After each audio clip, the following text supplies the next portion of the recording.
Hey everybody, welcome back to the Slypatch Podcast. My name's Digital Chimera, you can call me Spencer. And I'm the captain, you can call me Tyler. And it's time to Ready up. I did it this time. You did it! I did it. Finger guns on screen. Not under the table, I had it up here. Mine wasn't cocked though, if you noticed, I was like this. It was, You've already shot our viewers. How dare you? I've already shot my shot, I'm done. I've watched you come so far. It's awesome. Now I get to see it live. As you can all see, we have a guest on today that I mentioned last week. Good friend of the show. He goes by Xweldo online, but you can call him Max. Max, how's it going? It's going great. Thank you both for having me on. Yeah.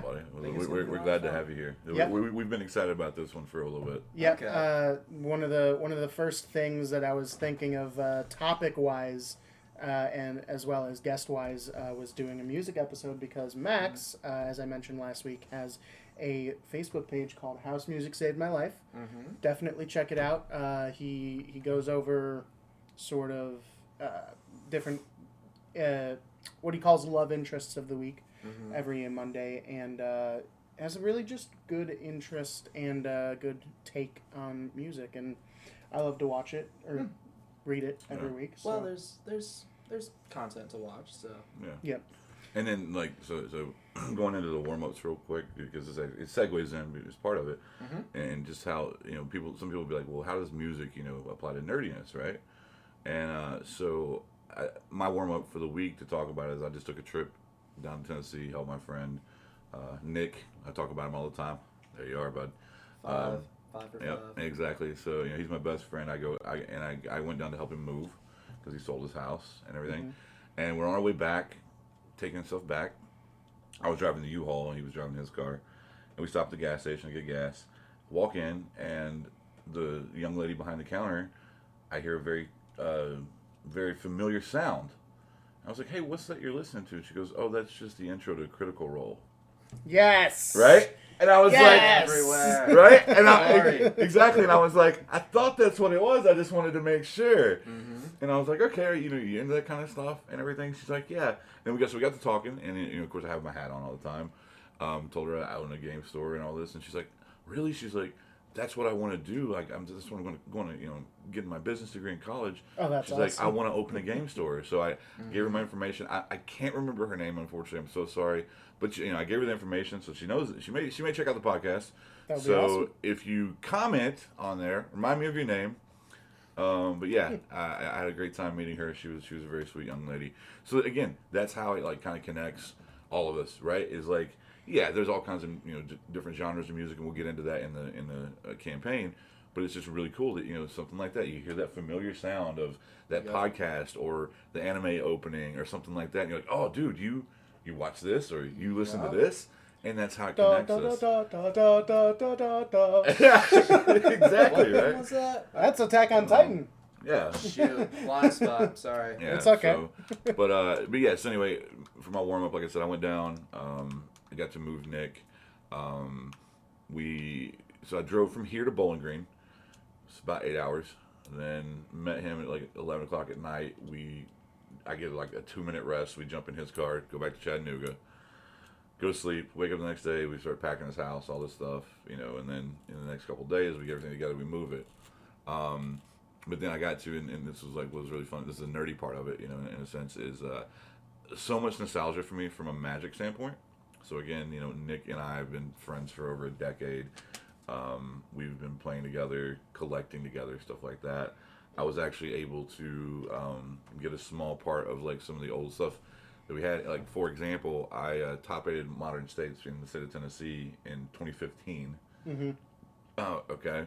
And my pen was there, and so I actually have it on my backpack now. I have my top 8 pen, and then the remnants of the deck itself was in a box, like in one of these boxes. Oh, wow. And like, because there was a shoebox with like these 12 different decks in it, and we're like, oh man, what is this?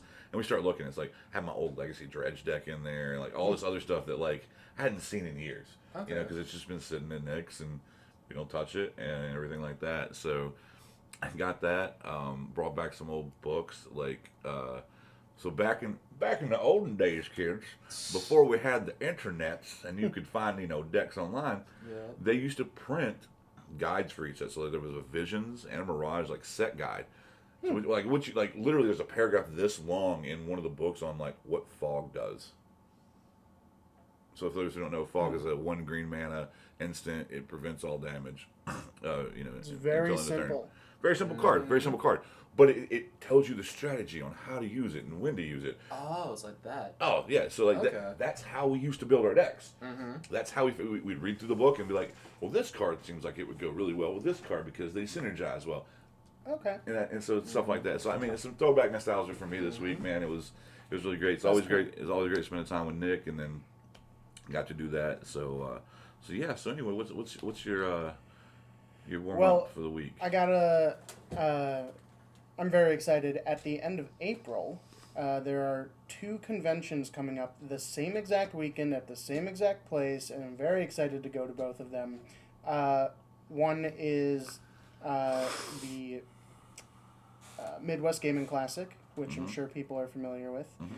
And the other, which I've never heard of, but I'm actually going there with a group of, actually the IT club at my school, who do like different like competitions, like there's cybersecurity competitions that they participate in, and like there's some cool different things, hacking competitions, but this one is CypherCon, and they have panels where they talk about cybersecurity and ethical hacking and lockpicking, and like there's all this like cool stuff about like security and anti-security, and I'm just excited. Like it sounds like a lot of fun, and it's that's the Thursday, Friday, Saturday at the end of April, and then Friday, Saturday, Sunday is Midwest Gaming Classic, and I'm getting a room for that with Max. Yeah. Hello. And I'm going to be able to do both in the same weekend, which is really, really cool. And they're both at the Wisconsin Center downtown, and I'm very excited. So to speak a little bit more on that too, and actually, this is for a future episode. I'd love to have Dan on with us. Yeah. So the owner, main guy, or at least one of the main guys at Midwest Gaming Classic, his name's Dan Lucen, really good friend of mine.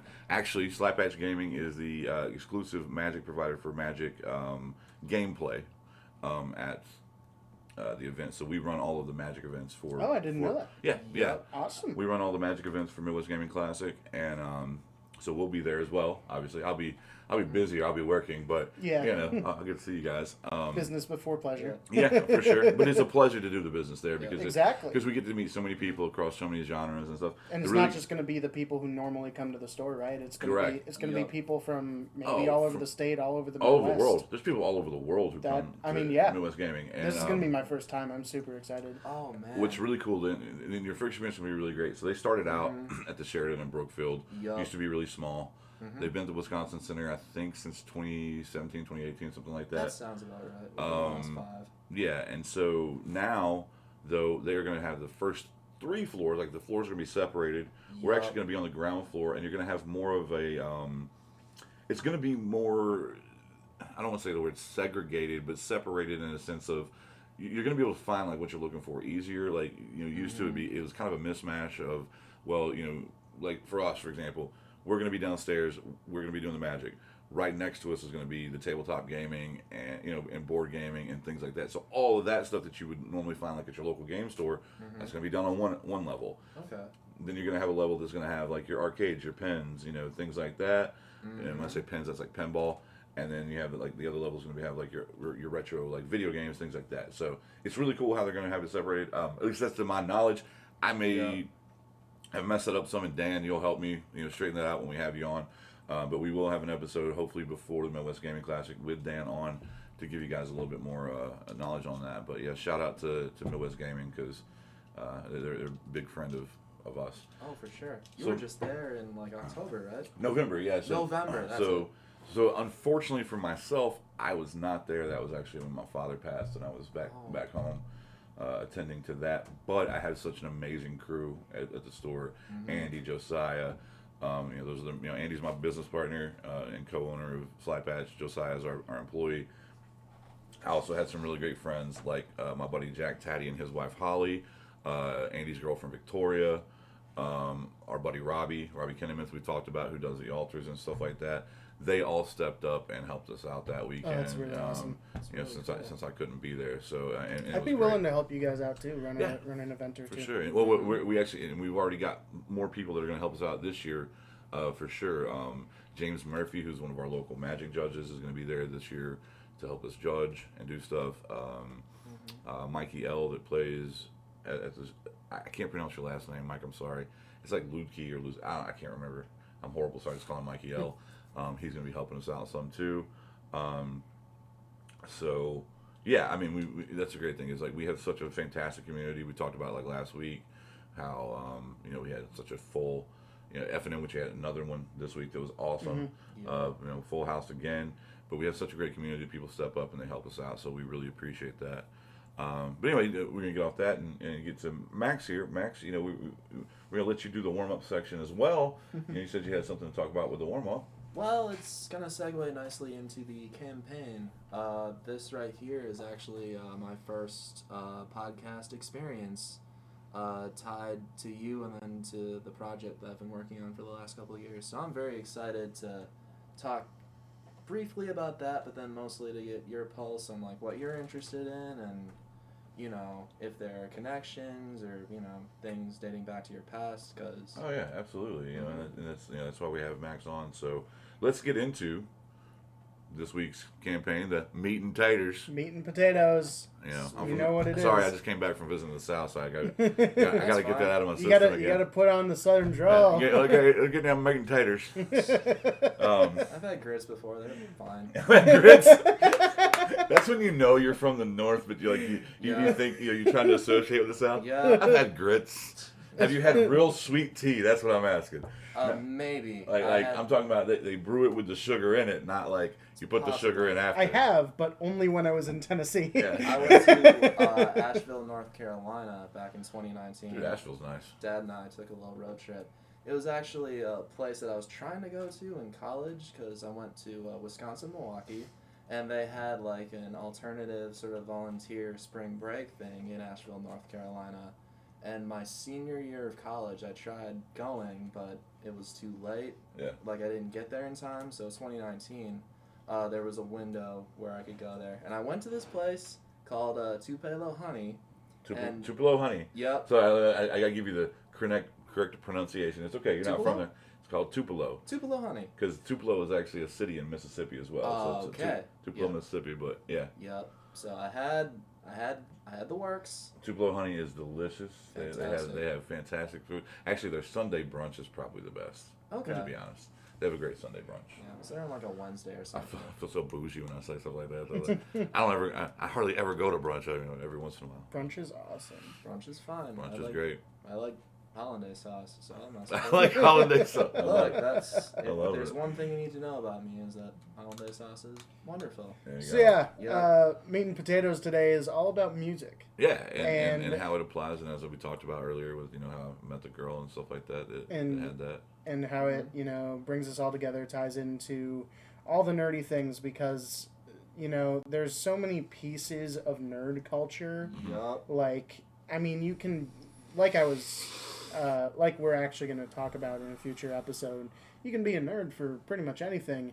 And not only can you be a nerd about music, but like if you're a nerd about video games or you like anime or you like whatever, those things have soundtracks. Yup. A lot of them, yeah. And well, you know, like one of the even broader standpoints, you know, that we talked about, which isn't the music thing, but like I thought you were going to bring up is, you know, if you do fantasy sports, like you're a sports nerd.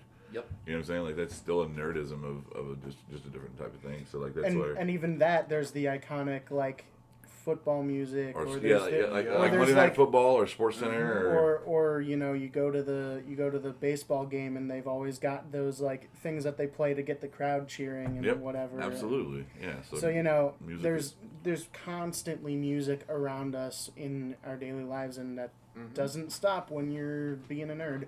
Yep. Yeah. So it just gets better, to be honest. Just gets better. Yeah. So I wanted to talk first a little bit about you know, your story with House Music Saved My Life and kind of how you got into that, like if you want to get into... So real quick, before you get to that, let's introduce that to people. So the reason why we have Max on this week, and why he's like our special guest or expert of music, is he has a page on Facebook called House Music Saved My Life.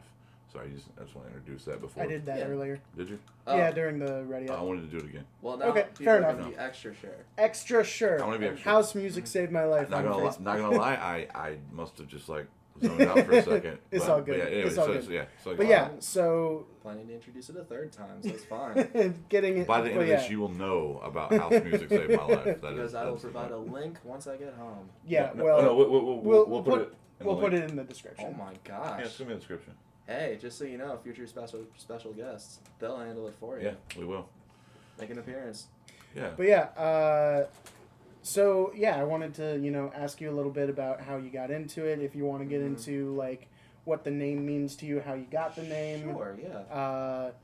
And sort of a little bit more detail about what you do on there, because I know I already gave a little bit of detail. Okay, well, try to work through this step by step. I think the first place I would want to start with, like, an origin story is that it's not like I've been a fan of house or EDM or techno or bass ever since I was, like, a little kid. It's something I actually, like, grew into. Mm-hmm. It wasn't like my parents. They would play, like, a lot of, like, traditional folk music, so I grew up with a lot of, like, John Prine and Tom Petty and like Tracy Chapman too, so very into like the lyric driven, not necessarily based on instrumental, but people telling stories and telling their story. Yeah. So that was sort of the basis of it. And then it's funny, you were telling me before, or telling all of us before, that whole story of like you going into the card box and being like, oh shit, I haven't looked at this in ages or decades. So that's, I think it was really about 10 years ago, because like in terms of technology, like I didn't really start like embracing music streaming until I was like 19 or 20. So I'm 28 now, so it's only been for like the last 10 years that what? I'm thinking of LimeWire. It's like the age, like the timing. Yep. What was the one? Napster got shut down. Like, yeah. You want to go real old school. You want me to qualify for AARP by the time this sentence is over. I actually made a MySpace account after Facebook in order to get access to like the music player that my MySpace would have, just so I could listen to Leo Kaki, who was an acoustic guitarist. So yeah, that was my foray into it. And then, like, started using my Spotify, and I was using Groove Shark for a little while. That's another retro. That's gone now, I think. That one I wasn't familiar with. But it got the hammer put down on it, sort of like LimeWire, and maybe, I'm not totally sure about the history of that. But yeah, so like 19 or 20, I was in college. I started, kind of like going back and listening to like, classic John Prine and, various artists like that, and starting to go like, hey, I'm starting to like this because I like it. Yeah. Because it has, a calming quality to me, not just because, my mom and dad are playing in their car. Yeah. So it was a little bit of that. And then also, like, around that time, I was finally trying to, get into, like, physical shape. So, like, EDM and techno and stuff is excellent workout music because it's a great way, like, to not have to listen to my own breathing as I'm, working out. Well, yeah, you want to talk about the practical. Well, a lot of people that when they work out, I mean, so you want that adrenaline up, you want your heart pumping, stuff like that. That bass, that faster paced music is a lot of what. Now I know people who will listen like Beethoven and stuff and Mozart, while they're working out because they want the relaxation. I mean, some people are just the opposite, but yeah, a lot of people like myself, for example, in general, I would listen to like a lot of old school rap, like Ludacris and Mystical and Juvenile, like early 2000s rap when I would work out because Yeah, I mean, for me personally, I don't work out as much as I used to, but I do have a goal to get back to it soon. We getting there. We're gonna get there. But I got a guest pass for you. I'm actually going to be using the fitness center at my school, so. Oh, okay. That's and all I gotta say. it'll actually work out really well with my schedule moving into the next term. But Awesome. anyways, Yeah. I also need faster paced stuff to Mhm. just help keep the blood flowing, because when I listen to that faster paced music, it just like it kind of invigorates me. Like if I'm driving, I might start driving faster on accident, or that kind of thing. Yeah. And it pushes me harder than softer Mhm. music. But that makes sense, okay? Mhm. And so you can actually just apply it to, like, when you watch certain movies, or you're playing certain video games and different, like in scenes where like a boss fight is, stuff like that. Like Mhm. we're used to that. That it's a trigger for all of us. We've been Yup. conditioned, throughout years where you start hearing that kind of music, it's like boss fight, Yep. or just Yeah. things like that. So like Or audio cues in horror movies. Exactly. Like if you're and I'm not even an avid horror fan. I actually dislike horror, but I do know a lot about like how they use audio cues Mhm. to Yeah. like if you know anything about horror, it's like you know what's going to happen Yeah. once certain Or you can, like, soundtracks yeah. start playing, or certain sounds start playing. You can look at action movies where the fight scene's coming up because the Mhm. the upbeat hype music comes on, or you can even go to romance movies, Mhm. and the love song starts Yeah. playing, Mm-hmm. and so that now they're gonna start kissing, or whatever, right? Like that's Mm. that's how music applies to our lives. Like we know that because of certain types of music, that we hear in certain situations, that's how Mhm. we feel in that moment. So, Yeah, once you're clued into it, you realize that there's rarely any like dead air in any sort of media. So music fills that void and then enhances it. Yep. But yeah, what you were saying before about video games, like I was going through like old music, being like, okay, but then I was also going through like video game soundtracks. Like I played a lot of Madden and then 2K back in the day, and those games are loaded with awesome music. Yup, fantastic. And there's started digging through like one obscure example that I'll share with you. I know what this is. I'm pretty sure. It could be a lot of things. All right, lock in your guess. I'll confirm nor deny. Okay. Or deny. Yes. NFL Street 2. NFL Street 1. Oh, okay. Well, fair enough. NFL Street 1. Actually, I guess I'll talk about all three at once. So NFL Street 1, NFL Street 2, and then NFL 2K, which was the competitor for a while. Still actually play 2K5. I've got it loaded up. But anyway, what I was going to talk about first was I don't know if either of you are familiar, I'm looking at you, with Jet Set Radio or Jet Grind Radio. Yep. Like I think I've heard you mention it before. Yeah. But Very, like Tony Hawk style game, like bright colors, Yeah, I play a lot of MLB games and sports games as Yup. well. So Jet Set's on a lot of those soundtracks. Yep. So anyway, NFL 2K4, I think it was. You could unlock like one of the Sega classic tracks, and it was from this game that was from like the 90s. And I think the first thing I heard was the track humming the bass line. It was just really like weird and interesting to me. I'm like, what is this? But then I followed up on it, and I discovered, this whole soundtrack of songs, and I was like, oh, this is really cool. And so I had that connection to it, even though I didn't actually play the game, but because I was playing a game that referenced it, I got to have that nostalgic feel to it. Yeah. And then to confirm what you were going to say, that's very much true. Yeah. Because with those two games, like, it's basically, like, if you asked me to choose which NFL Street I liked the best, my honest follow-up question would be sound on or sound off. Sound off, I'll play NFL Street 2 because, it has, the flow to it and stuff. There's some good music, too, like Mash Out Posse and a couple other ones. Mace does a really cool one called Breathe, Stretch, Shake, which I really like.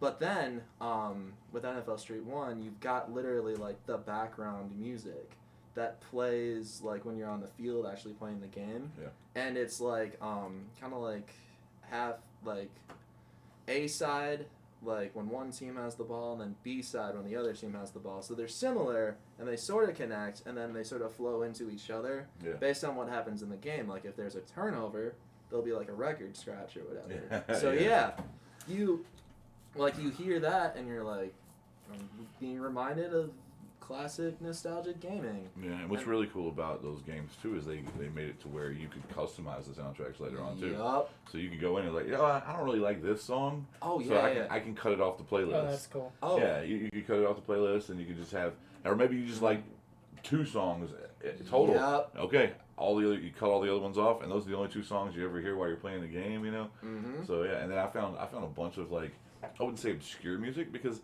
a lot of those games have. I wouldn't say like your top 40 pop stars or things like that on. Some of them do. Some of them do, especially but a lot of them have like that kind of the fringe bands out there. It's like they have 100,000 fans, so they don't have like 10 million fans, that type of thing. Mm-hmm. But they would get more fans because they would be on these soundtracks, and we'd go gamers like myself and Max would go on and be like, dude, this let's check out some of their other music. Well, Yeah, I'll that's tell the you, big thing. I'm in that group too because when I first started playing Rocket League. Oh, Rocket League. Dude. Rocket League has an still need to amazing soundtrack Fantastic. and they're always adding to it too. Mm-hmm. I have found so many awesome artists through Rocket League. And that's a game where you want awesome all that hype tracks. because it's so fast paced. Oh, it's super fast paced. It's very in your face, and man, for a while I don't remember the name of the song, and at the time I wasn't like super into music, so I never followed up on it. But there was a song that was the main theme for a while when you got to the main menu, and I would sometimes just load up Rocket League to just listen to it. That's the And best thing. Yeah, and just real quick for those who don't know what Rocket League is, so you're not a gamer. So it's basically soccer with cars in a closed-in arena. There's like boosts and stuff and jumps. Like you're literally using the car to try to score goals like you do in soccer. It's a rocket-powered remote control car soccer. That's what it is, and It's it super can fun. be played in solo, just 1-on-1. It can be played in duos, 2-on-2. It can be played in 3v3, and then they also have some other wacky modes like Blitz or 4v4 or whatever. They have some other crazy stuff. The main but, three that I've always seen is but just either it's the ones, solo twos, or duos. threes. Yeah, 1, 2, 3, 3s. Yeah. Yeah. But yeah. So that's the thing. So real quick, Max. My next question to you. For me, to get a little bit more into it too, and it's like we were talking. So your page is called How House Music Saved My Life, right? Basically, yeah. So I want to touch on that because we've talked about these things with because we talk about mental health and all kinds of things on this, right? Mm-hmm. So like maybe if you don't mind, give us some details into like where you were at the time and why, like because that's a powerful that's a powerful title. Oh yeah. It's an awesome. Don't get me wrong. It's title. It's a fantastic title. Like I love that, and so it's like can you give us some details on like how that came about and things like that? Well, technically the cart led the horse, I guess you would say, because back when I had Google Play. Come on, we're gonna be referencing all this streaming. We're gonna be referencing everything. Oh, we do. Trust me, that's why we have the old guy and the young guy. On the show here. Yeah. So I'm here to be surprised about the old shit that you guys talk about. By the way, real quick, you guys will hear this later, but that's a Nick and Mello reference. So we're gonna have Nick and Mello on later, but they even say it in their podcast. If you guys listen to it, it's like you get the opinions of Star Wars from one old, one young. So. I'm still in that from you guys, sort of, but whatever. I guess I'm sort of in the middle because I'm sort of at like the medium. I was gonna say you're like talking about AARP card. You're going for yourself. Like, what does that put me at? Like, I'm in the nursing home already. Like, yes.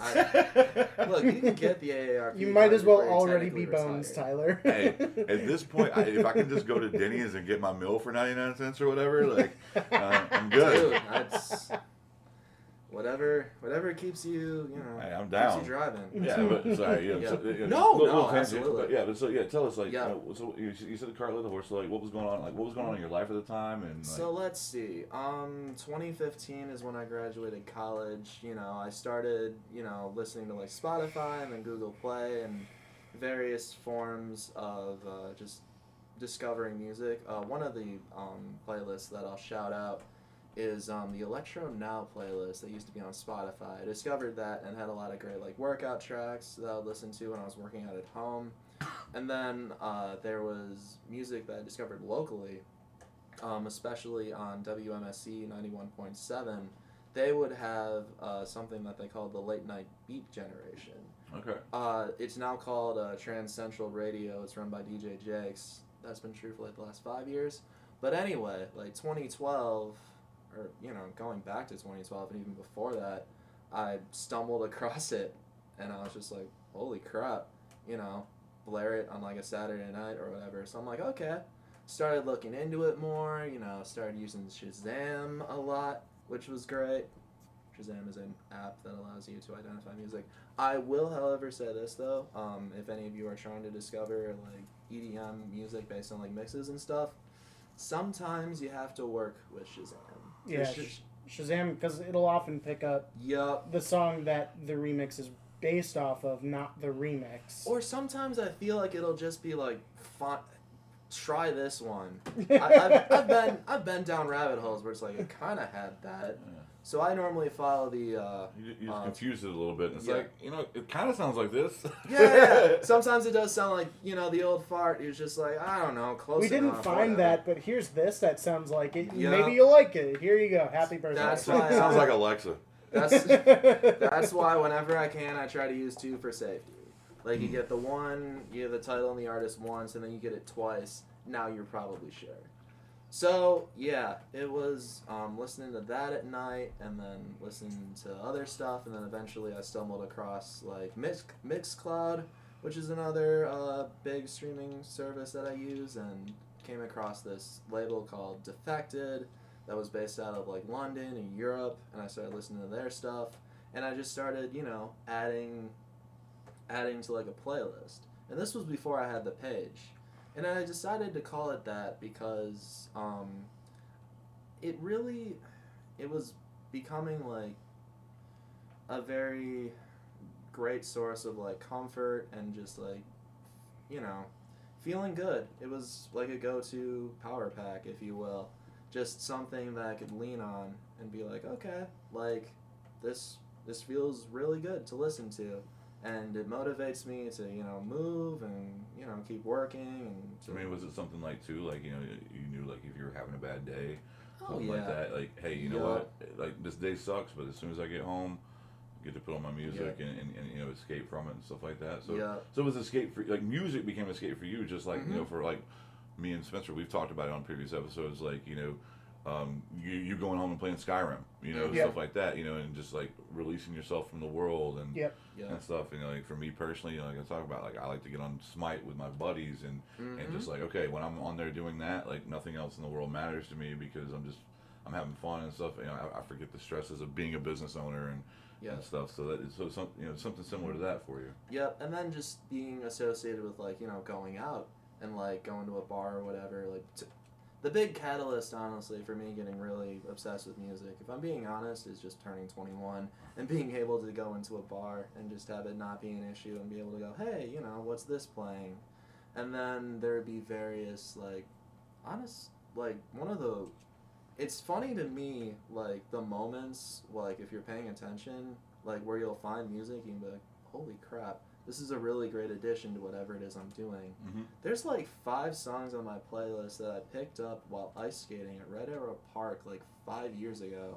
That's awesome. Yeah, it was just like techno skating. Like, hell yeah. And see, that plays into like things like memory triggers, right? Like, so like, think about like how many times have you been like driving down the road, a song comes on, and you're like, oh my gosh, that reminds me of this time doing this, whatever. It's like, I mentioned like Ludacris and the rap and stuff that I listen to, right? So, dude, when an old Ludacris song comes on, I remember like my high school days. So again, this is me being old, right? I remember like my old high school days with my buddies. Yeah, when I was being born. Yeah, what year was that? 18? What's that? Well, I was riding the carriage, Okay. And I was playing it on I had to crank it on the, what's those big things that had the horn and I forgot what those things were. The phonograph. Phonograph, yeah. What was your favorite ball in the cup move?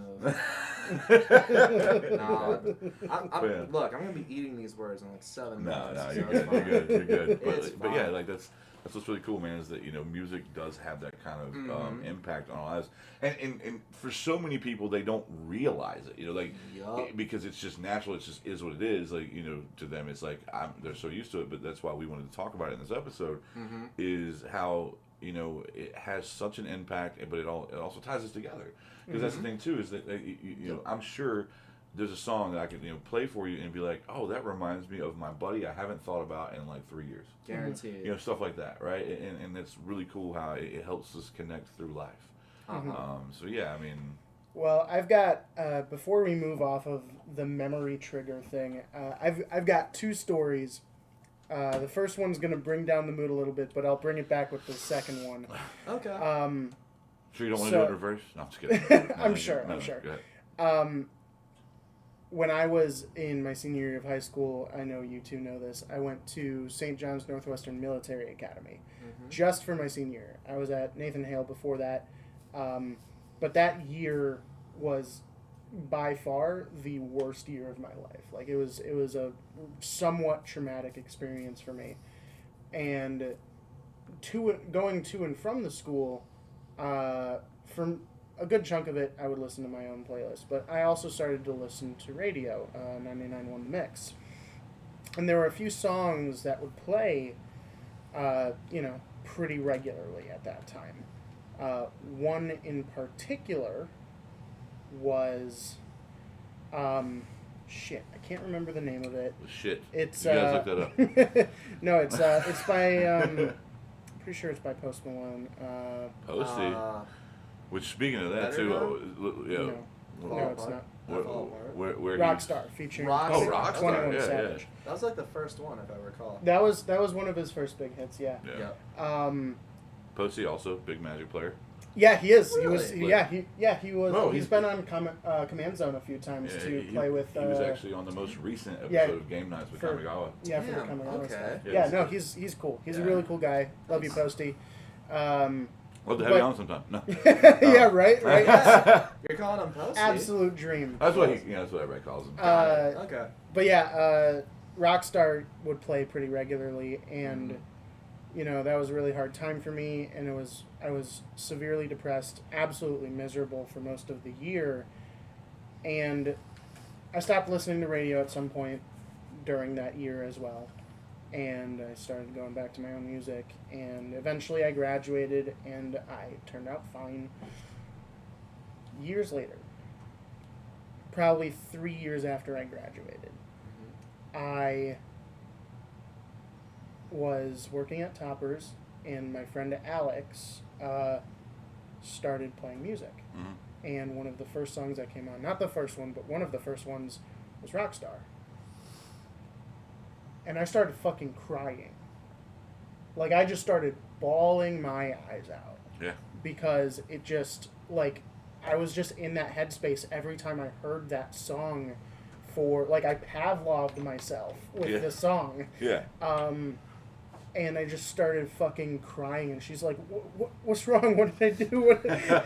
I'm just like, it's fine. And I just listened to it, because I do really like the song. It's a really good song, but it just brought back all this emotion out of me. And to this day, it's still one of my favorite songs, and I don't get that kind of intense reaction from it. But that song is not a sad song. That song makes me sad.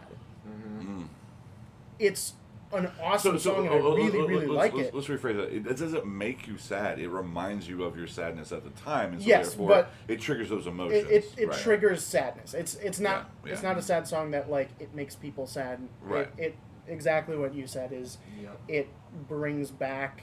It doesn't even bring back the memories anymore. It's just like as soon as I start hearing the song, it just makes me melancholic. So what happens is how this goes into psychology stuff. So we'll talk about that is your brain recognizes those sounds. It's similar to like, for example, it's like how smell. You ever heard like how smell is the strongest sense tied to memory? You'll smell like a fresh apple pie and remember like grandma's house on Thanksgiving and stuff like that. Your brain does the same thing when it comes to sounds. Yep. And so you hear those notes, in the combination that they are. It's very similar to like unlocking a vault. Like you've got those emotions in that vault, and that just happens to be the key, to unlock that particular vault in your mind. You know what I'm saying? And so that's what happens is your brain goes, oh well, this door's open now. Yeah. And what happens when we open those doors? Well, the things that are trapped behind, happen to come out. Yep.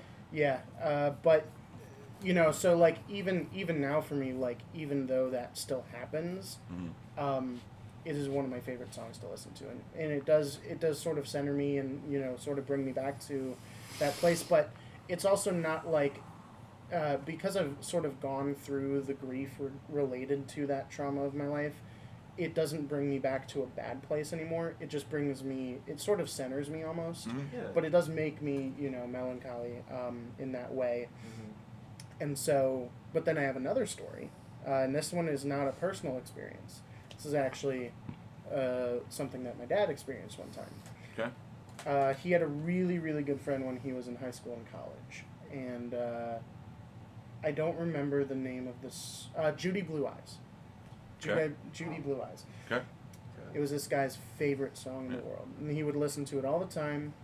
And when he passed in the 90s, my dad went to his funeral, and he was, you know, on the way there, he was thinking, man, it would be really nice to hear that song today. He gets out of the car, goes to the funeral, he, you know, exchanges some words, all that, and he leaves, gets in the car, turns it on, and immediately when the radio comes on, radio announcer says, and here is Judy Blue Eyes, and the song starts playing immediately as he got in the car. Wow. And it just affected him. So you that's know? that's one of those cold chill moments, you know what I'm saying? Yeah, Where it's one of those like. Yeah, exactly. Yeah.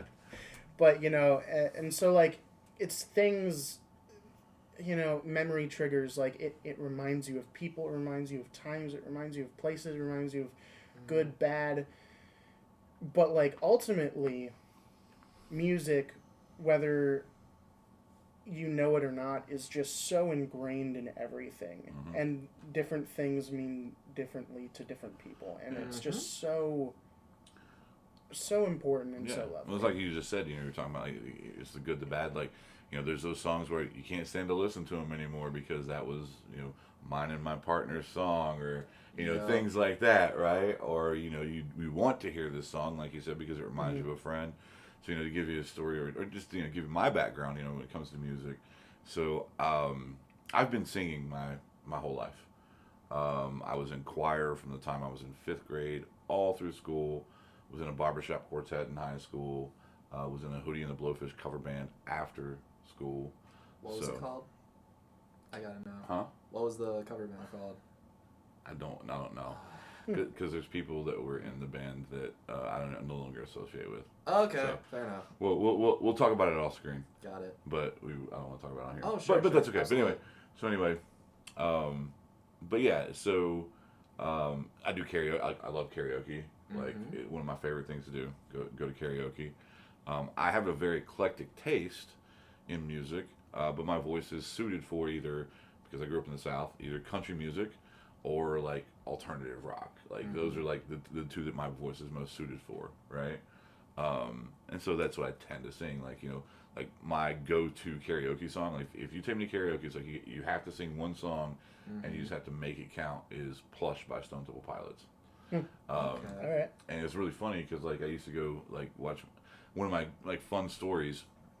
I have a bunch of great friends back in Chattanooga. There's a burlesque company called the Vamp Valley Vixens. Love you girls and guys who are a part of it. Like my buddy Kyle and his girlfriend Carrie. Carrie's one of the people, also known as Evie Galore, and Kyle, who's also known as Scotty Pimpin. You know, That sounds like a story. Yeah, but anyway, so I was at one of those shows. One time, and the venue itself, it was like the bars up front, and then there's like this side room back here, and that's where they're doing their show. And the bar up front was doing karaoke, and so I was waiting on the show to start. I jump up there, and I sing "Plush." And the funny thing, I don't know anybody else who was there as far as that was singing, but like everybody else that was singing was just like a bunch of drunk people, like, you know, and not really singers, right? And so I go up and I sing "Plush." I go back to the back room, and there's somebody else that gets up and starts singing this other song. Like, oh my God, they're like, this person's terrible. And I hear one of the people go, whoever just sang that last song, whoever just sang "Plush," like, can they just get up there and sing, you know, the rest of the night? And they didn't know it was me. Like, they didn't know it was me. I was just happened to be standing there. And I was like, well, I'm actually here to watch the show, but I can do a few more songs. And they were like, that was you? Dude, you're awesome. And it's just like a really cool feeling for me because I was just like, yeah. well, thank you, you know. But yeah, like, you know, and the reason, again, you're on here, and this is the part of the story I want to get to, like, your thing's called House Music Saved My Life. Like, music was an intricate part of saving my life as well. Like, we've talked about how the game store helped with my previous situation in life, but music is probably even more intricate in the sense that I got to do that more often, like, because I was performing in concerts. Another, like, not trying to pat myself on the back or anything, when I was in the 8th grade, it was either 8th grade or 9th grade, I was one of only 2 males from the state of Georgia invited to what's called the Kentucky Bluegrass Festival. Okay. And even though it's called that, it's not bluegrass music. They invite choir singers from the surrounding states, so Ohio, Indiana, Georgia, or Tennessee, Georgia, you know, the Carolinas and stuff. Like, so what happened is like they invite just a certain amount of people from all these different regions, but we all form into this like 800-person choir. Dang. And so I was one of only 2 males from the state of Georgia that was invited to go do this. Went up there. We performed this really huge concert at the University of Kentucky in Lexington for thousands of people. It was one of just a fantastic experience for me. That's really cool. Yeah, and so, like, you know, music was great for me because that was an outlet. And on days where, like, I was super sad and things like that, I could turn on something and just belt something out and get out. And, like, for my wife, and so my wife is upstairs. Chrissy, she'll listen to this episode later. Before you guys came over, you know, she's been having a stressful weekend. She's singing, like, my wife sings like a Disney princess, guys. Like, if it wouldn't embarrass her right now, I would literally call her phone and let you guys listen to her voicemail, because she sings her voicemail. And it sounds like, you know, Elsa or somebody like in a Disney, you know, movie singing their voicemail. That sounds like you would kind of be mad if she called and interrupted it. That's what it sounds like. No. But, okay. No. But, no, I just mean it sounds really good. Oh, yeah. Oh. You'd be like, why'd you answer? I was listening to the song. Oh, yeah. Oh, that. Sorry, yeah. Oh, sorry, I misinterpreted. Yeah. I'm sorry. Oh, yeah, dude. When we first started dating, because I was just so madly in love with her and head over heels, like, when she wouldn't answer, I wouldn't be sad, because I could listen to her sing that, you know, her thing. Oh, that's adorable. Up so fast. Yeah. So anyway, you know, for music for me was a very much an outlet, you know, as well. Yep. You know, and that's why, like, I was very excited. You know, I've been excited to have you on because, you know, like you said, house music saved your life thing.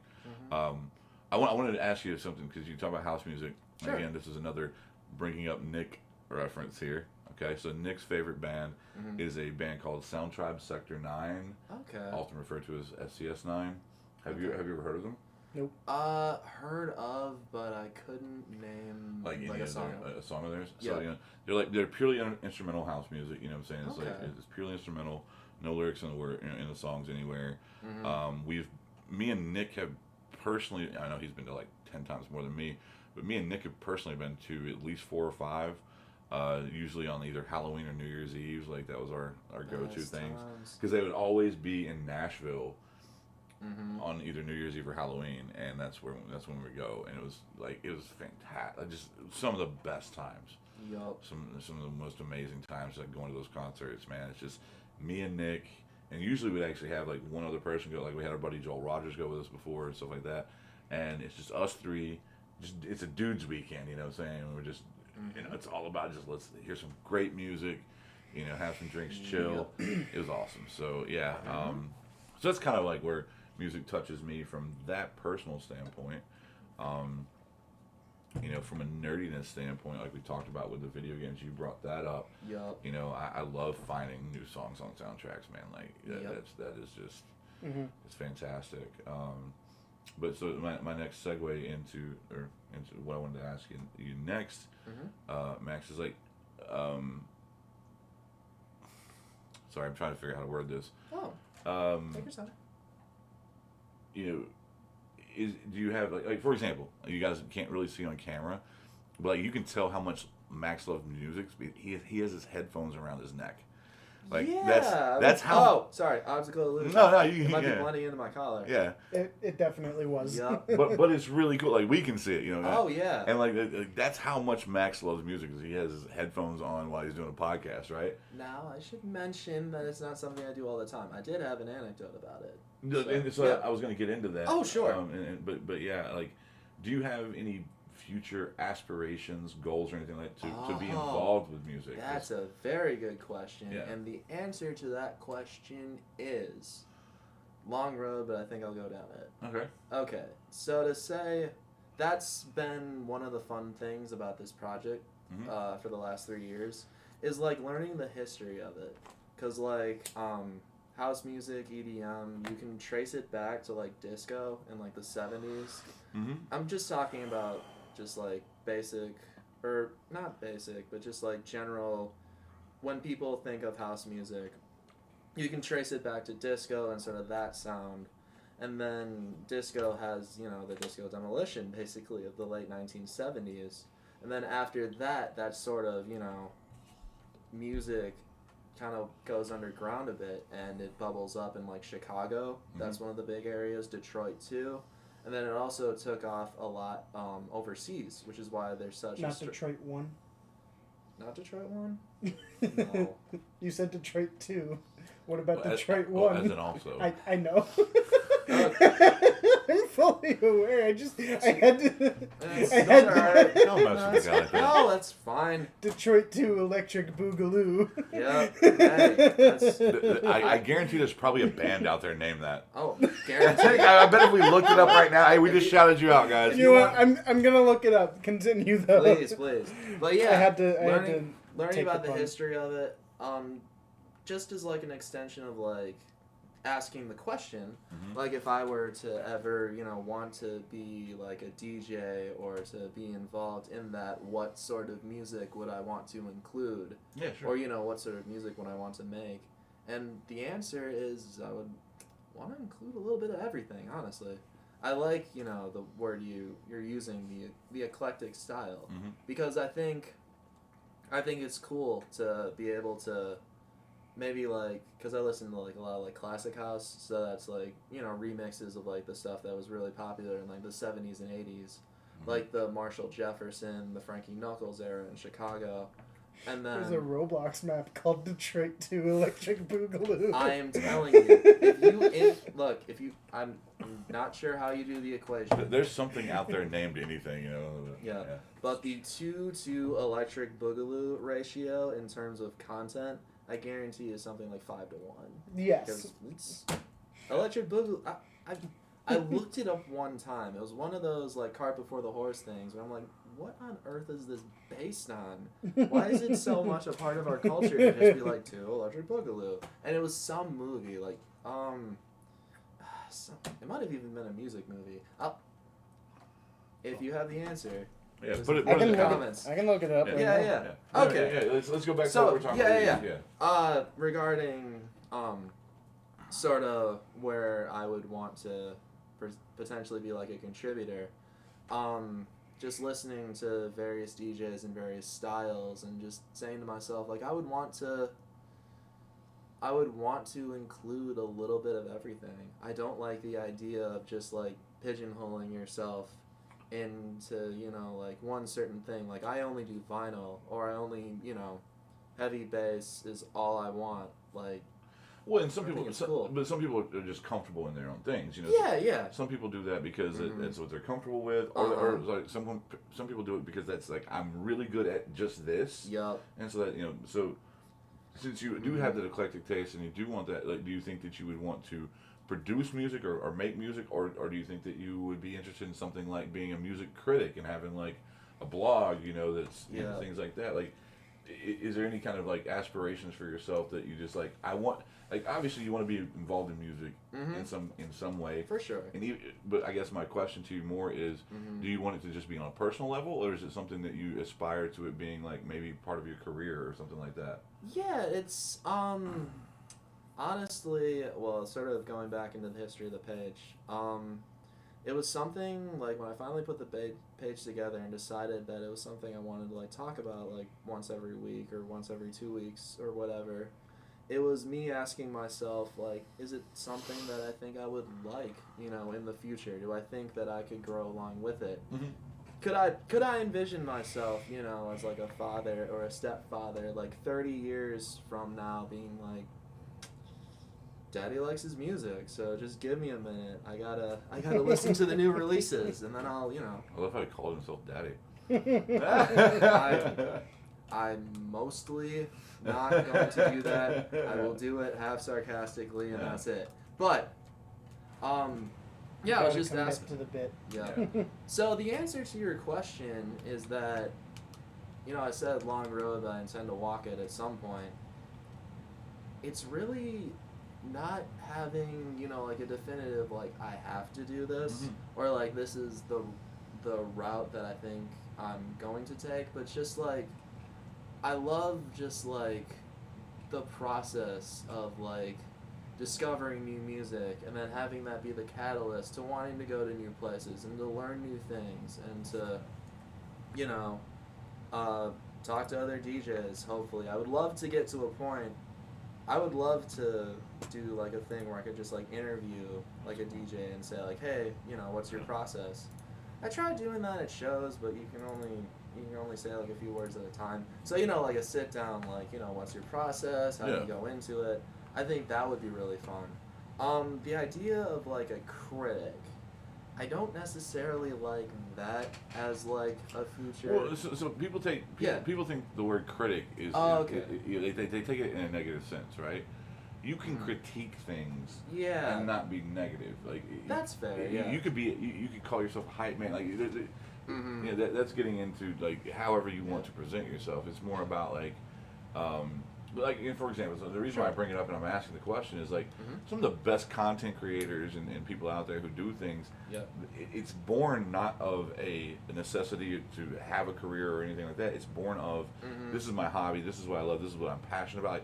Like, the best people that are out, like for example, like Josh and Jimmy at the Command Zone. At the Command Zone.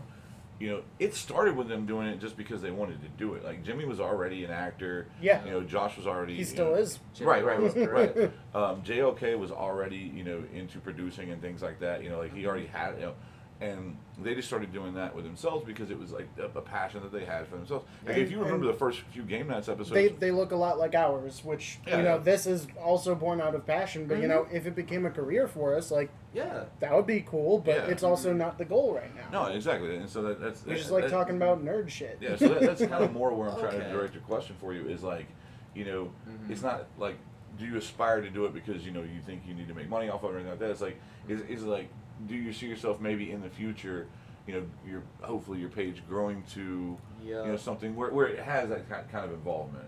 I think the best way I can answer that is that it would be really awesome if that were to be the case. Yeah. I could definitely see that as being like, I'm so glad that I did that.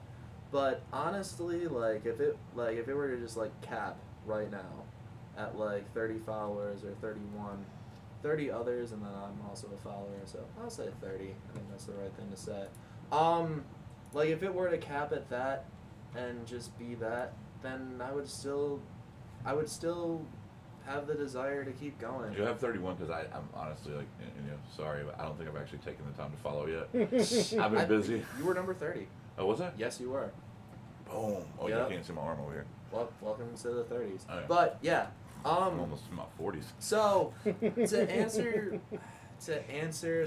/ dodge your question, but hopefully answer your question, is that I guess it's very possible that like I didn't want to put, because I started this back in like 2019, so like 3 years ago we're coming up on the anniversary of that, early March of 2019.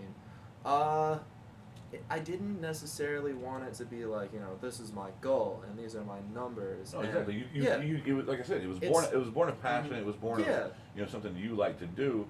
Mm-hmm. Like you said, like you don't care about the followers. It's like for us, dude, we love and like it's a great thing for us to look on there and be like, man, we had this many views, we've had this many followers, and it's like it's a great it motivates us. But at the same time, like we're not gonna stop doing it. Even if it gets down to the point where, like, again, we talked about in one of the episodes, there's going to be like 5 people that watch it. Noah, We got to get him in there again, right? Noah being one of them, right? It's like, we're okay with that because we're doing this because we enjoy doing it. It's honestly, we look forward to it. You know, like when me and Spencer talk to each other, which we usually, this is actually a Sunday we're recording this. It'll come out, you know, the podcast is actually going to come out tomorrow. We used to do it on Thursdays, but again, I was out of town this week and things like that. We're going to switch it to the weekends.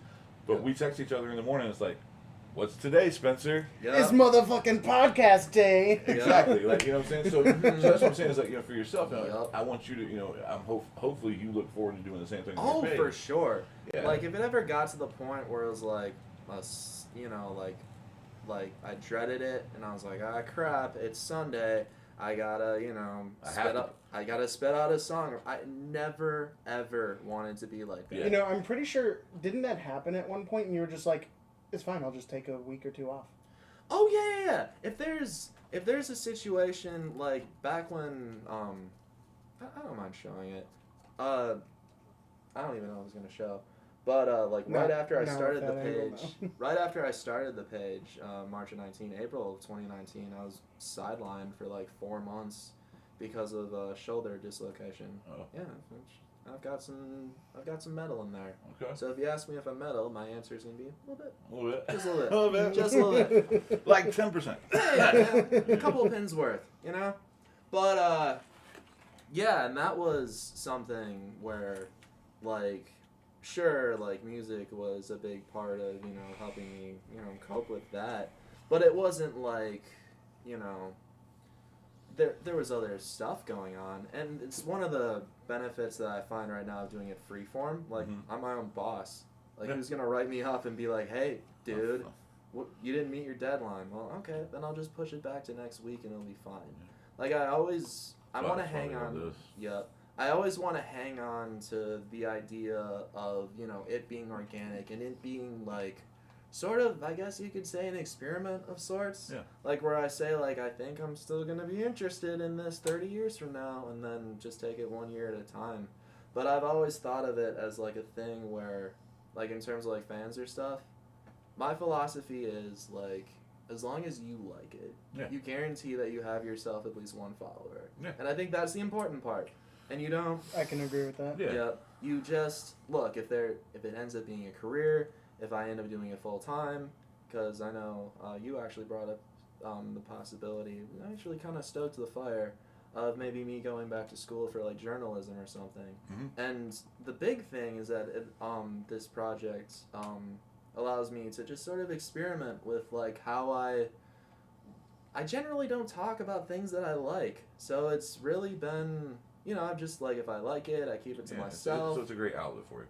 Absolutely. It's sort of like therapeutic, giving you that outlet to express enjoyment about something. It's sort of like a writing sketchbook or something. I sort of view it as sort of like practice. Yeah. You know, just being like, okay, like, think about ways that you can talk about what you like, and then also figure out, like, you know, common threads, like, what are sort of things that I like. Like I said before that I didn't necessarily pick, like, a genre. Also, I'm just going to address this right now. If you go on the page and you look and you're like, well, this isn't house music, I talk about a lot of different stuff. Yeah. And I don't really, like, to me personally, like, differentiating between, like, house and EDM and stuff, that's not really what I want to do. So you just want to talk about the songs that you hear and you fall in love with. Yep. And I do have, you know, like, the EDM house thread for the most part, but it's not necessarily like, you know, I'm not like a stickler to the genre. Yeah. Because I've talked about Tech 9 on that. Yeah. Yep. So speaking of, you know, we're talking about the page, and I'm going to use this as another segue. Sure. This is a word you're going to hear a lot in this episode. So another segue, you know, is like our next thing after the campaign is always our, you know, this week's mains. We actually kind of, you know, stole that a little bit, not stole it, but like borrowed, you know, from Max's this week's love interest, which is on his page, right? Yeah, when we were initially talking about the idea of the podcast and like what we wanted to do with it, we were like, well, we want to do variety and stuff, and we were thinking about segments we could do, because I didn't want to just like sit down, talk for an hour or two, and then get up and leave. Yeah. You know, I wanted there to be some amount of structure and direction to it. Yep. And a lot of this week's mains was inspired by the love interest of the week. That's a great word. That's awesome. Inspired by Thank you. It's the more love than I interest. deserve, but I appreciate it. No, it is everything you deserve because, I actually, before every show, it takes me time to think about what my main is for the week. Mm-hmm. But, like, it's also one of my favorite segments of this show. Yeah. Because, like, it's cool that we have a portion that's just, like, dedicated to our favorite thing going on in our world. Whether it's video game or tabletop or whatever. Which, Max's whole page is all about, like, your favorite song this week. And for me, this week's mains is my favorite thing this week. Yeah. Absolutely. So speaking of that, Max, and it's on your page, but since you're here on the podcast, sure. What is your love interest of the week? Well, I guess I should really talk really about, like, the theme of how I've named, like, my segments. Because I was thinking, like, love as sort of like the metaphor, if you will. So, like, love interest of the week would be like the song I'm really digging, right now. It's the favorite thing that I've heard. Like, it can be from anywhere. It can be like on like Mixcloud or maybe like Hexagon Radio or any show I listen to, or sometimes it's just random. Sometimes it's just whatever. Like, the ideal, it's not always how it manifests. But the way I've always pictured it is like, what's that song that I hear on Monday that I'm still thinking about on Sunday? Yeah. That's like the template. Wait, you went back in time? No, I'm just kidding. No, I got you. Yeah, I'm speaking from the past right Detroit now. 2? Yeah. No, I'm talking about the week. No, I'm giving Spencer crap, but I like my puns. What do you want? I end my week on the weekends. I'm sorry. Okay, I thought that's why it was called that. But anyway, like you said, that's how you got into it. But like for example, this week, I just want to give our listeners an example. Oh, yeah, sure.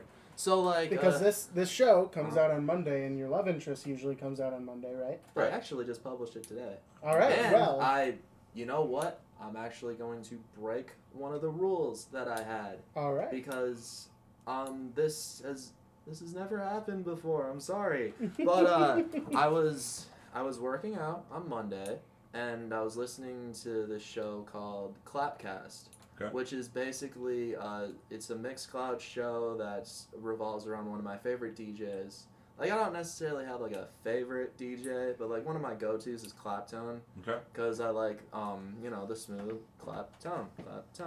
It has that sort of feel to it. Yeah. So I've always liked, like, that steady beat, that smooth beat that's, like, not too slow, because that's, like, trance, it's not something I've always gravitated for, but sometimes it can catch me. Yeah. But... So I was listening to one of the episodes of Clapcast, which is, just Claptone putting together like an hour set. And there's no dialogue or whatever, so it's just, you assume that they're spinning in their own studio or whatever. So I think the song, it was That Girl by Phil Fuldner, 2020 release. And that 2022 release, and that was, very like smooth, heavy bass, like electric guitar. I want to say it almost sounded like a James Brown sample. I need to look that up to figure out what it was, but I was like, holy shit, this is good. And then it segued immediately into a Ferric Dawn track that was called Back Tomorrow, and it features amazing vocals by Jem Cook. Ferric Dawn is the same producer that produced In My Arms, which is the song that kickstarted the whole page for me, because it was basically like I was listening to this song, like I heard the song, and then they dropped the vocal mix, and I'm like, holy shit, I need to talk about this. And that was more or less the catalyst for the page. So I hear this, this one song, and then I hear the other one, and they're like blended into each other, and I'm just like, I hear them both on Monday, and I'm like, how do I choose? It's like, I can't pick. Like, do I start like a runner-up segment or whatever? So finally, I'm just like, okay, here's what I'm gonna do. I'm gonna officially pick one as like the pick for the week. So that'll be the one that I think about for like song of the year. But then I did a 0.5 for the first time in my career, and I mentioned That Girl by Phil Feldner as that second song, because it's just like I can't separate the two, and I'm wishy-washy in nature, so if I don't have to do an ultimatum, then I'm not going to do an ultimatum, and I'm just going to let it be like freeform, and that's really... Sorry guys, my knee's hurting, I'm just standing up, I'm still here. But, yeah, it's just, so yeah, that's 99. I think next week or the week after will be 100. So, if you're doing the math on that, I just said I've been doing the page for 3 years, and I have 100 weekly entries, which covers 2 years. Because, yeah, sometimes I miss a week, and it's not official, so it's fine. Yeah. If I ever got to the point where it was, you know, it would be, I guess, sort of answering your question. It's something, like, if I were going to do, I'll say personally, I've never had a career where it's directly tied to, like, my passion. It's always been, you know, like, means to an end. Go to job, get money, pay money in order to do what you want to do when you're not working. Mm-hmm. So that's how I've lived up to now. But if it were to be that segue, I would definitely, you know, be more diligent about it and think more. Well, of course, I mean, that's the thing. Is like we want you to keep the passion about it and things like that, and you know, and like we talked about, if this ever became like a full-time thing, you know, I mean, it's obviously never going to be a full-time thing for me because I also own the game store and stuff. Of course, yeah. It'd probably be a full-time thing for me, and then you come and record with me. Yeah, exactly. that kind of thing. Like, even if it got to that point, like, you know, we want to keep our passions, stay true to ourselves, you know, things like that. The thing is like when you get to that point, we've talked about this in previous episodes too, where you're gonna have your haters, you're gonna have your trolls, you're gonna have the people that come out of the woodworks, you know, that deal with that, and you just have to move on and not worry about those things. But like when I was asking the question earlier, and you answered the question. I'm glad you talked about your 11 inches sweet, but we want you to just keep doing what you do. Oh sure. Based on why you want to do it, So the only reason I asked the question before was just just curiosity of if you had aspirations to do so. But I guess the best way to answer would just be to kind of go back to what I was saying before, and just being like, whatever comes of it, that's going to be what I want from it. Yeah, you just if it becomes it, that's cool. That's a great answer. Exactly. Yep. So that's our campaign for this week. Hot shot. That's our meat and taters like we're talking about. Yep. So now we get to Spencer's favorite section, or no, one of the favorite parts of the show. So this week's mains. So we talked before the show again. We get together a little bit before it and we try to talk. Give you guys some direction, like we said. Max, what is this week's main for you? Well, this week's main was gifted to me this morning, Sunday morning, when the Pokemon Company, best known for the Pokemon game franchise, dropped the titles for Generation 9, along with a little bit of an outlook as to what the world is going to look like. Some Pokemon that you can see, I think Dratini is among one of them based on the architecture, but Lucario, Tyranitar, that family, it looks like it's going to be in the game. It looks like they're bringing over, I think I've seen... There's a couple new ones. They dropped the 3 starters. So it looks like there's a grass dog or cat. I don't really remember the other 2 because I'm taking the grass starter. No question. It looks fantastic. Like it looks like a Shiba or like a cat. Like it's basically like a grass lily pup, if you know that Pokemon. Yep. So or even no, like a grass Fennekin if you're familiar with X and Y.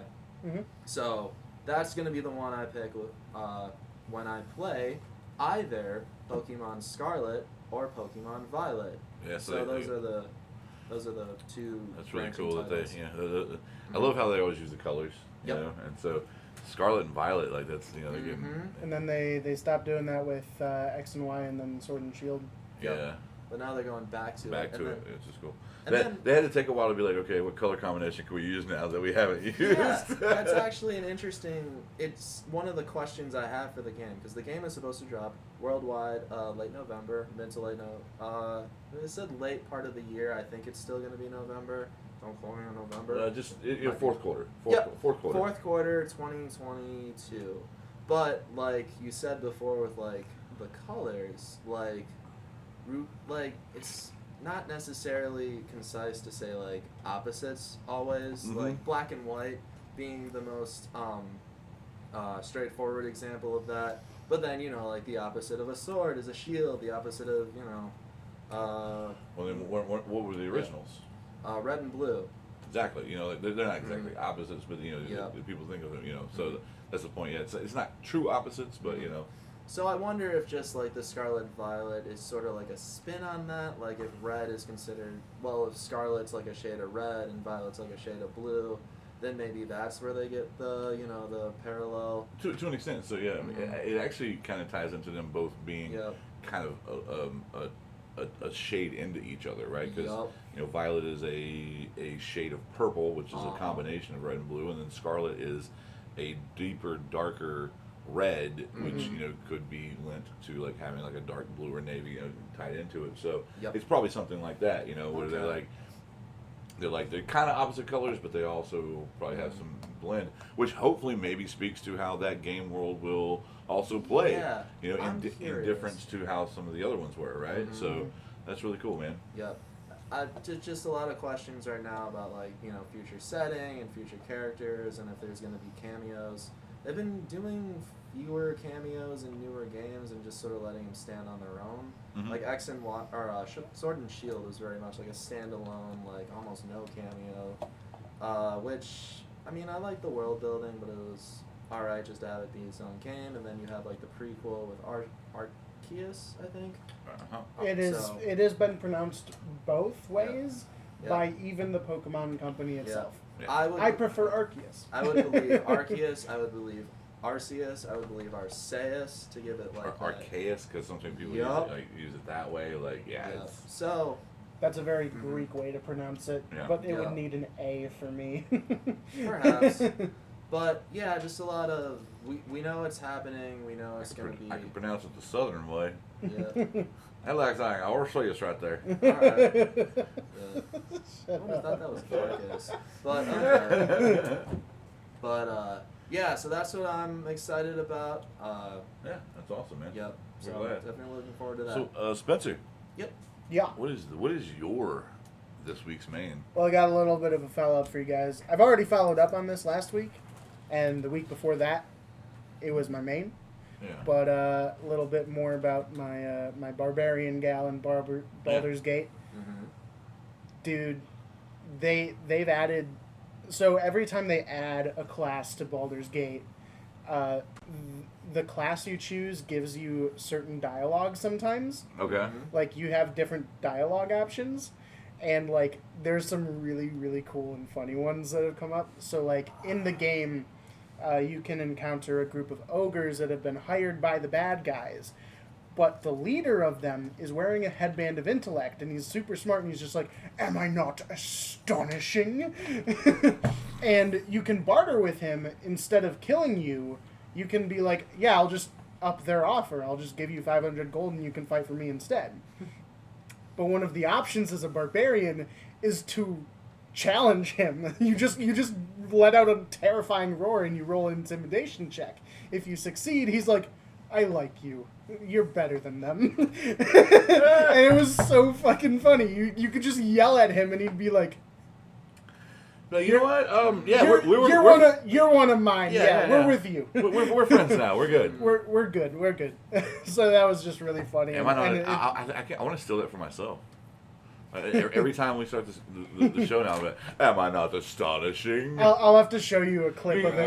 You should have had the wizard beard before, so I feel like I can pull it off. You totally could. But yeah, it's a really fun game, and I'm very much enjoying the new class. And then my other main is an update on one of my new decks that I made for Magic, which wasn't one of the ones I had constructed as of last week. This one is brand new, and I just got to play test it for the first time this week. It was beautiful. Kodama of the West Tree is an absolute mad lad. Very, very fun to play. Not like super good. Like, if I get the right pieces on the board, it can go off very quickly. Mm-hmm. But it's also just really, really fun, which is the best fucking part. It's like, you know, because the whole idea of the deck is modify your creatures with aura, equipment, or counters, hit people, get lands, and then, like, just draw a billion cards and cast a billion spells. And it was just a lot of fun to play. That's awesome. Actually, so I'll do like a 1.5 kind of like you did. So, you know, I actually just remade my Saheeli the Gifted deck. Oh yeah, you were telling me about that. I mean, it's on the borderline of CDH. Like, I can definitely keep up with the CDH guys, but it's definitely above any of the casual level. Like, yes, that is. Yeah, it's definitely more powerful than most of my decks. It's probably on the same par with my Atla Palani Eggs deck. Yeah, wow. Yeah, it's one of those, like, I put it together. So so Friday. Let me tell you about my Friday, okay? So Friday, I wake up at 5 a.m. That's really early for you. I mean, that's early for me, and you usually wake up at. But I was in Bowling Green. Kentucky. Oh, that's true. Okay. Yeah. But I had to be back for F&M. Yep. So it's an 8-hour drive. It's an 8-hour drive. So wake up at 5 a.m. I hit snooze a couple times. Okay. So what time did you actually wake up? Like 5:45. Like, okay. My snooze is a 15-minute snooze. I hit it like 3 times. But I mean, like, I was still awake. I never actually got to fall back asleep. I just laid there. It's the worst. So anyway, get on the road by about 6 a.m. It's supposed to be an 8-hour drive. It turned into a 9-hour drive because Chicago, as we all know, traffic. Yeah. Get back in town about 3 o'clock. Go to the store, drop stuff off. Come home for a little bit, rest. Go back. I close on Fridays, as you know, and people are there usually till like midnight. Yep. So I'm there. I convinced Josiah, my employee, he opens for me on Fridays, right? So he was there from 12 to 7:30. He'd already done his like almost 8-hour shift anyway. But then he usually hangs around after, plays some games, hanging out. But I went to him and I was like, hey man, I'm so tired, whatever. Like, would you mind hanging around, like clocking back in here in a little bit and doing a couple more hours of work and let me go home? He said, sure. But by the time it thinned out enough for me to feel comfortable leaving him by himself, my wife had messaged me. She was in bed. Well, now, and I hit my second wind at that point. I didn't leave till 5 in the morning. God damn it, Wow. Tyler.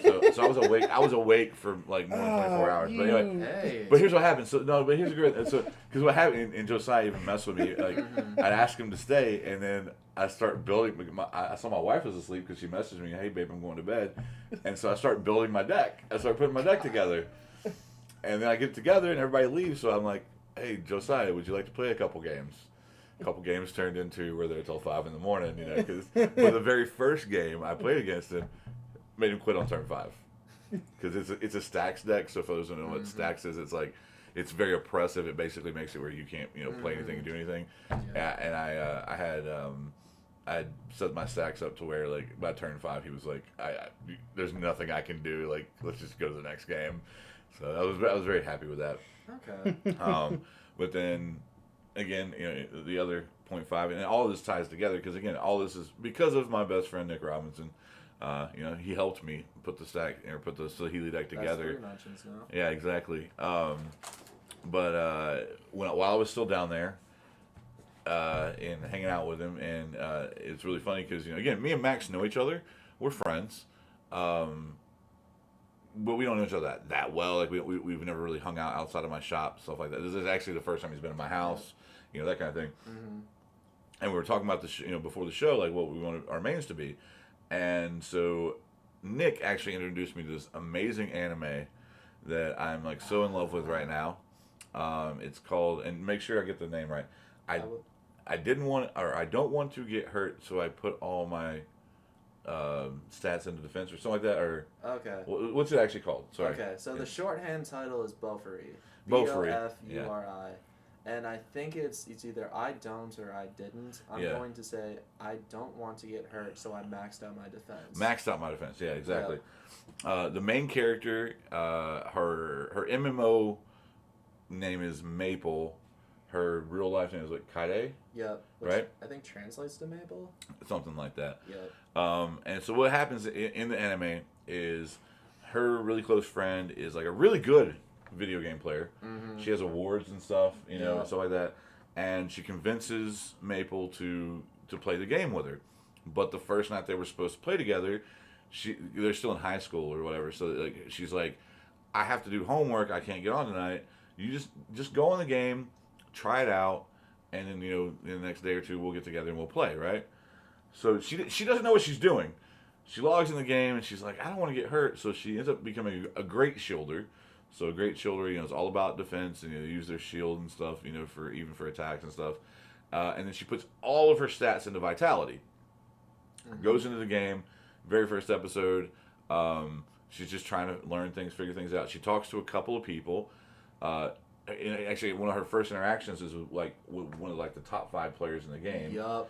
But she doesn't know that at the time. Mm-hmm. And she's just asking her, hey, I'm just trying to do this. She's like, go to the forest in the west. Mm-hmm. There's some monsters. They'll come to you and they'll help build up your stuff. Yep. She goes out there, gets in a fight with this bee-type character or flying insect that has poison damage. Yup. She has so much HP that it's doing a little bit of damage to her, but she ends up building up poison immunity. Yup.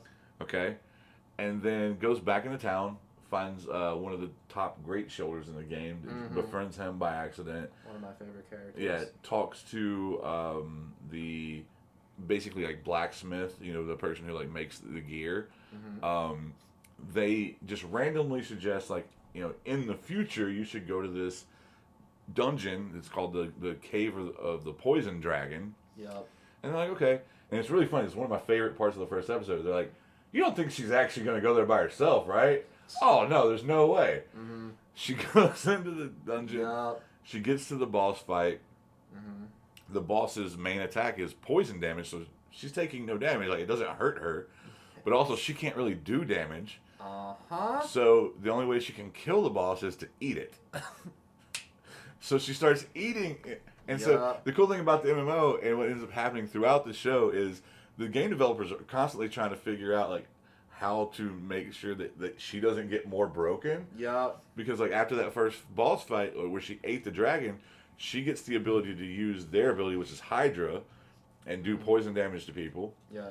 And then she also gets this one of a kind set of gear. Yeah. For defeating it, which makes her even more of a badass from a defense standpoint, but it gives her great shield this ability called Devour. She gets 10 Devour triggers per day.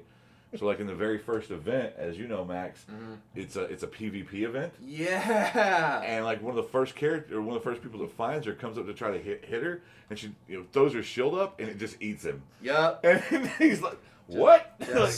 Yeah, just gets wiped out. So she ends up finishing in the top 3 of the first event, which gives her a token to get a new ability, which that ability ended up making her more broken. And as you go on, she ends up becoming like a Gundam and all this stuff. It's hilarious. It's hilarious. She gets she's like a sheep for a minute.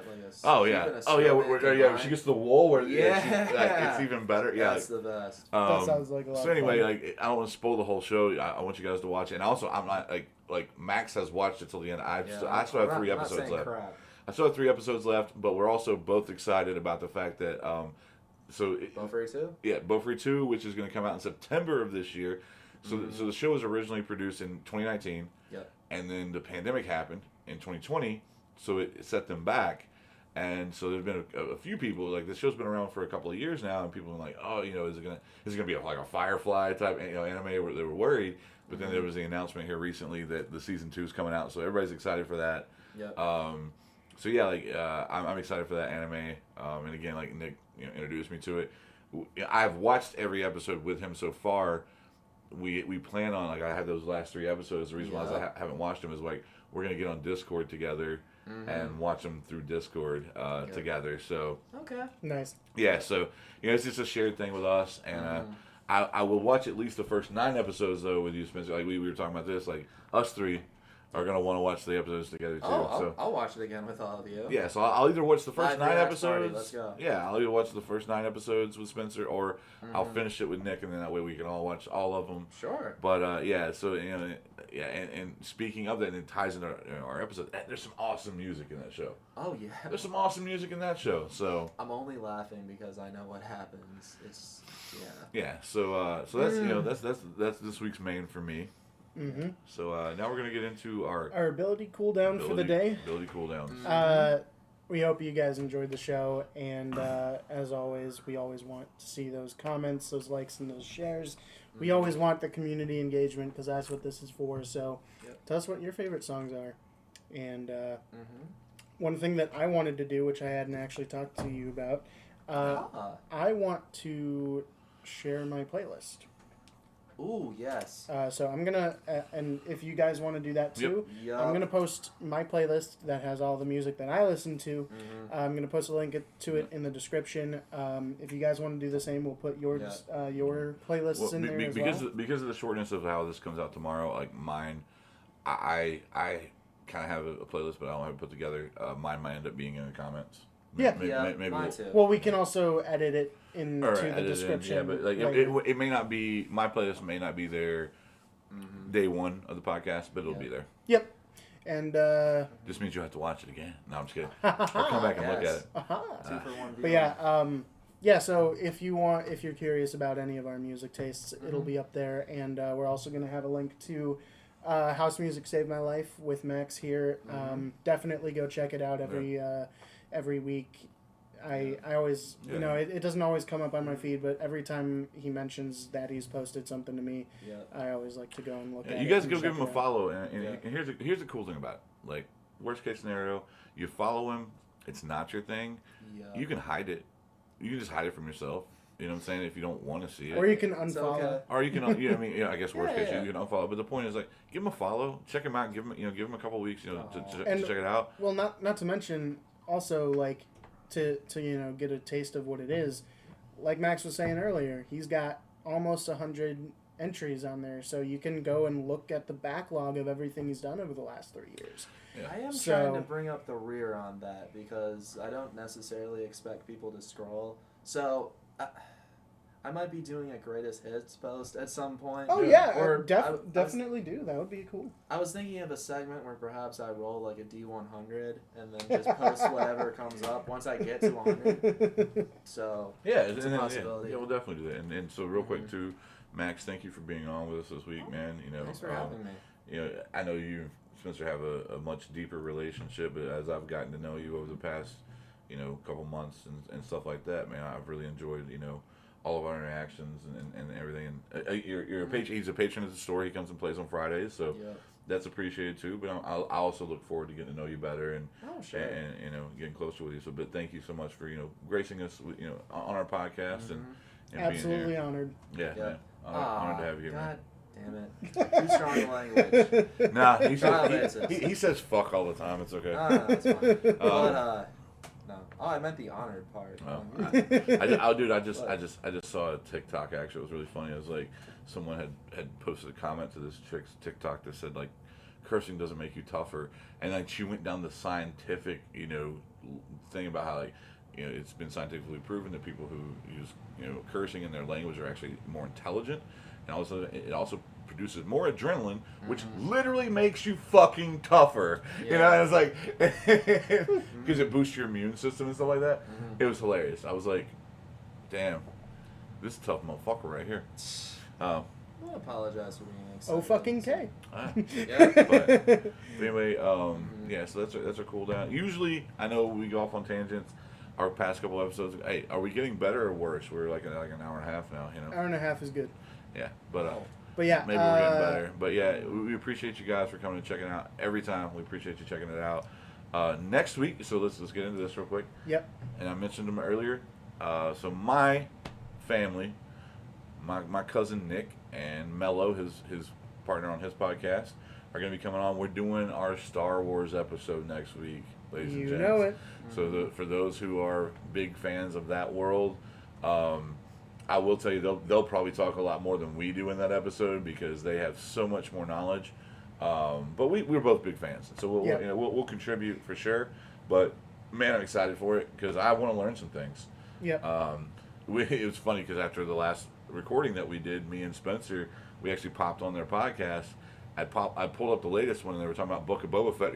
Like we got like 30 seconds in, and they said something about spoilers, and what Spencer's like, nope, turn it off. I haven't watched it. I haven't caught up. I'm not caught up. We had to go back to a previous episode and stuff, but yeah, man, we're super excited to have Nick and Mello on. Yep.